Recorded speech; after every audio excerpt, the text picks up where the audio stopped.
Merci, Monsieur le Président. Lors de notre premier échange de vues sur la question, c'était en février, il me semble bien, j'avais synthétisé mon propos autour de deux messages, je vais dire deux questions essentiellement. C'est évidemment le plus important. Notre commission ici doit soutenir l'objectif principal de la commission et de notre rapporteur, à savoir d'encourager l'utilisation en grande échelle d'engrais organiques pour promouvoir l'économie circulaire. On est tous d'accord sur cette question et cela passe naturellement par une réduction graduelle des contaminants dans les engrais. Alors, deuxièmement, que cette réduction des contaminants est j'en arrive à ce qui a jusqu'ici constitué l'essentiel de nos controverses, à savoir la question du cadmium, qui est au cœur donc de notre arbitrage, de nos arbitrages, doit se faire aussi de façon praticable et réaliste.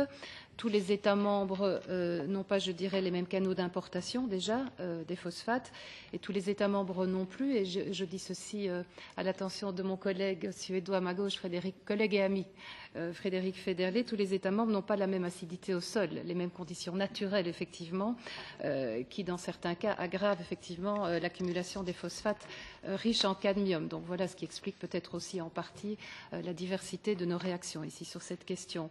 Alors, Madame le rapporteur a évoqué les près de 900 amendements, je pense. Le travail sera grand et je l'en félicite à l'avance avec nos rapporteurs fictifs. Sur ces 900 amendements, je pense qu'il y en a plus d'une cinquantaine qui concernent cette question. Il y aura donc plusieurs pistes de compromis possibles. J'ai moi-même déposé avec Madame Grossetête, qui n'est pas là pour des raisons que tout le monde comprend aujourd'hui et s'en excuse. Le calendrier des élections en France explique ceci. J'ai déposé donc 3 amendements avec aussi mon collègue Lavia, le 149, le 411 et le 494, qui se veulent, je l'espère, un bon compromis, une piste de compromis entre ce que se propose la Commission et notre rapporteur. L'idée est simple à nouveau, il s'agit de réduire notre dépendance à l'import de phosphates riches en cadmium. Nous sommes d'accord, je l'ai dit et je le répète, sur la question essentielle de fixer l'obligation de fixer des seuils ambitieux. Le seuil de 40 mg est très certainement atteignable, simplement de notre point de vue dans les 6 ans, pas plus tôt. Et là, je voudrais évoquer notre collègue Poc qui s'est exprimé avant moi. Il ne s'agit pas ici, mais je pense que vous voudrez bien le comprendre de notre part, je ne sais pas comment vous l'avez exprimé, d'une soumission au lobby ou aux producteurs, ou je ne sais plus comment vous l'avez dit.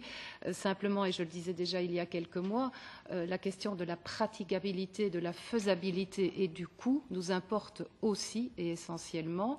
Et je pense que dans une des réponses que la Commission, que le représentant de la Commission nous avait fait à l'époque, il nous a dit lui-même que pour le moment, les techniques qui permettaient l'obtention de ces seuils n'étaient pas encore à disponibilité. Alors moi, je suis toujours d'accord pour faire un pari sur l'avenir. On sait bien à quel point il faut de temps en temps pousser les choses, mais nous voulons que les choses soient praticables. C'est ça la raison de nos compromis.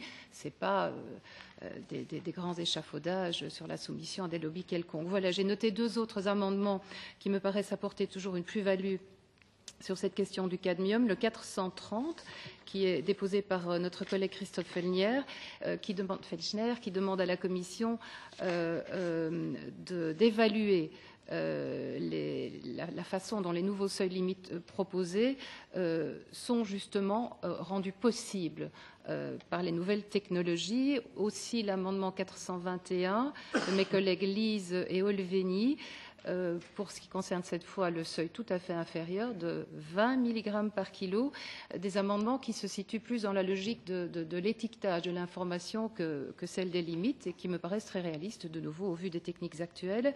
Toujours sur cette question de l'étiquetage qui est essentielle tout de même, l'information disponible pour l'utilisateur.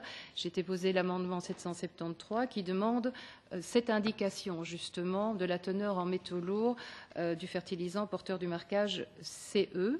Selon les sources auxquelles j'ai eu accès, c'est l'absence d'une telle déclaration de teneur en métaux lourds qui empêche le plus souvent l'application par les autorités compétentes de mesures de protection de la santé humaine et de l'environnement et par exemple la mise au point d'un plan de gestion qui soit efficace des flux de polluants.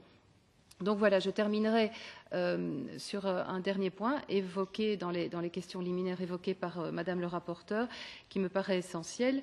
Je pense, et je l'avais dit déjà, qu'on peut aller plus loin dans la nouvelle législation et viser l'inclusion de sous-produits résidus et d'autres déchets à valoriser pour favoriser de nouveau l'économie circulaire. Cette deuxième piste de compromis essentielle, il me semble, qu'a évoqué Madame Gardini, les autres déchets récupérés, couverts par la directive de 88. Madame Gardini demande l'extension de cette liste de sous-déchets autorisés et bien entendu, je la soutiendrai dans cette demande et cette deuxième piste de compromis possible. Je vous remercie.